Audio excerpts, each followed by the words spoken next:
Board exam में carbon and its compound के questions देखकर ही जो दिमाग ब्लैंक हो जाता है, क्या तुम भी उन्हीं स्टूडेंट्स में से हो? अगर हाँ, तो ये 7 मिनट बिल्कुल मिस मत करना, वरना बोर्ड्स में सबसे बड़ी गलती हो सकती है। So hello future stars, welcome back to Krishna tutorials. तो चलिए सबसे पहले देख लेते हैं कि हम इन 7 मिनट में क्या क्या कवर करने वाले हैं। हम कार्बन की बॉन्डिंग से शुरू करेंगे, उसकी खासियत समझेंगे, IUPAC नेमिंग के रूल सीखेंगे और फिर केमिकल प्रॉपर्टीज और सबसे ज़रूरी एग्जाम पॉइंट्स के साथ इस चैप्टर को ख़त्म करेंगे। तो चलो स्टार्ट करते हैं। सेक्शन 1 से शुरू करते हैं। सीधे बात करेंगे कार्बन की सबसे ज़रूरी चीज़, उसके सहसंयोजी आबंध यानी कोवेलेंट बॉन्ड की। तो सबसे पहला और सबसे बड़ा सवाल यही उठता है कि कार्बन आयनिक बॉन्ड क्यों नहीं बनाता? ऐसी क्या खास बात है इसमें? चलिए इसका पता लगाते हैं। देखिए, इसका सीधा सा जवाब छिपा है एनर्जी में।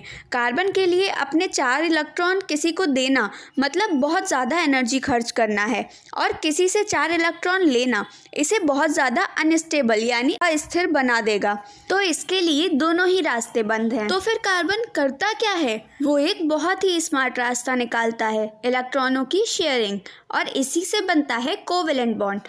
तो एक बात गांठ बांध लीजिए, कार्बन के लिए शेयरिंग ही सब कुछ है। और ये जो शेयरिंग है ना, ये 3 तरह से हो सकती है, सिंगल, डबल या ट्रिपल बॉन्ड। जैसे क्लोरीन में सिंगल, ऑक्सीजन में डबल और नाइट्रोजन में ट्रिपल बॉन्ड बनाता है। ये जो इलेक्ट्रॉन डॉट स्ट्रक्चर्स हैं, एग्जाम के लिए इन्हें बिल्कुल पक्का कर लेना। और ये रहे कोवेलेंट कंपाउंड्स के कुछ सबसे क्लासिक एग्जाम्पल्स, मीथेन CH4 और कार्बन डाइऑक्साइड CO2। ध्यान से देखिए कि कैसे इलेक्ट्रॉन शेयर करके हर एटम अपना ऑक्टेट पूरा कर रहा है। कोवेलेंट कंपाउंड्स के बारे में ये 2 बातें हमेशा याद रखनी है। पहला, इनका मेल्टिंग और बॉइलिंग पॉइंट काफ़ी कम होता है, और दूसरा, ये बिजली के बहुत ख़राब कंडक्टर होते हैं क्योंकि इनके पास फ्री आयंस नहीं होते हैं।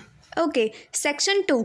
अब बात करते हैं कार्बन की उन 2 सुपर पावर्स की जो इसे बाकी सभी एलिमेंट्स से एकदम अलग बनाती है। पहली है कैटिनेशन यानी श्रृंखलन, जिससे कार्बन खुद के एटम्स के साथ जुड़कर लंबी लंबी चेन्स, ब्रांचेस या रिंग्स बना सकता है।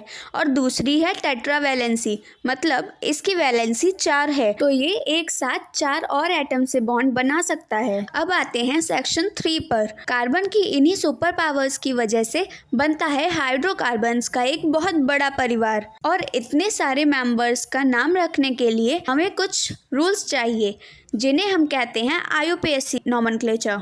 एकदम साफ है, हाइड्रोकार्बन 2 तरह के होते हैं, सैचुरेटेड यानी संतृप्त अल्केन जिनमें सिर्फ सिंगल बॉन्ड्स होते हैं, और दूसरे अनसैचुरेटेड यानी असंतृप्त अल्कीन और अल्काइन जिनमें डबल या ट्रिपल बॉन्ड मिलते हैं। किसी भी हाइड्रोकार्बन का नाम रखना कोई मुश्किल काम नहीं है, बस ये 3 स्टेप वाला IUPAC फॉर्मूला याद रखना है। स्टेप 1, कार्बन की संख्या के हिसाब से रूट वर्ड पहचानो। स्टेप 2, बॉन्ड के हिसाब से सफिक्स लगाओ। और स्टेप 3, अगर कोई फंक्शनल ग्रुप है तो उसका प्रीफिक्स या सफिक्स जोड़ दो। चलिए अब इन्हीं रूल्स को अप्लाई करके देखते हैं।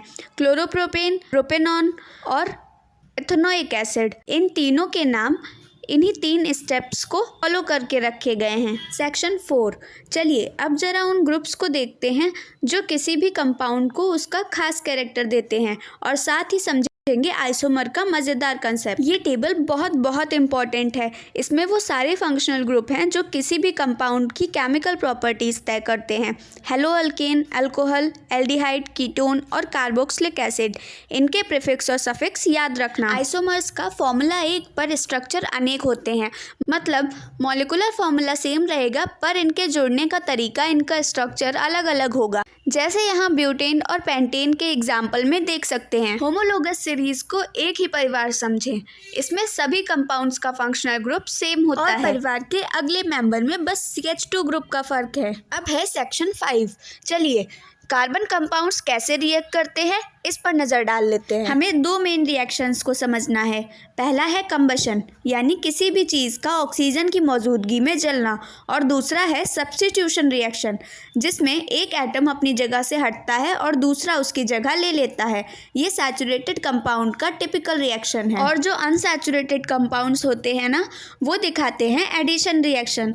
इसमें क्या होता है, डबल या ट्रिपल बॉन्ड टूटता है और नए एटम्स आकर जाकर जुड़ जाते हैं, जैसे कि तेल से घी बनाने वाला हाइड्रोजनेशन प्रोसेस, वो इसका एक परफेक्ट एग्जाम्पल है। और अब हम आ गए हैं आखिरी और सबसे ज़रूरी सेक्शन पर, सेक्शन 6 फाइनल रिवीजन, सीधे एग्जाम के लिए। कार्बन के दो सबसे मशहूर एलोट्रोप्स, हीरा यानी डायमंड और ग्रेफाइट, इसका डिफरेंस ज़रूर याद रखना है। डायमंड अपने 3D स्ट्रक्चर की वजह से बहुत हार्ड होता है, जबकि ग्रेफाइट अपनी लेयरिंग मतलब परतदार स्ट्रक्चर की वजह से सॉफ्ट और स्लिपरी होता है। ये 3 जनरल फार्मूला तो समझो एग्जाम का ब्रह्मास्त्र हैं। अल्केन CnH2n+2, अल्कीन CnH2n और अल्काइन CnH2n-2, इन्हें तो भूलना ही नहीं है। और ये रहा लास्ट मिनट का ultra fast revision. Covalent bond मतलब शेयरिंग, कैटेनेशन मतलब self linking, tetravalency valency 4, saturated single bond, unsaturated double या ट्रिपल बॉन्ड, बस इतना याद रखिए और एग्जाम के लिए पूरी तरह से तैयार हैं। कृष्णा ट्यूटोरियल की तरफ से आप सभी को बेस्ट ऑफ लक। ऐसे ही और वीडियोस के लिए लाइक शेयर सब्सक्राइब कीजिए और जुड़े रहिए कृष्णा ट्यूटोरियल के साथ।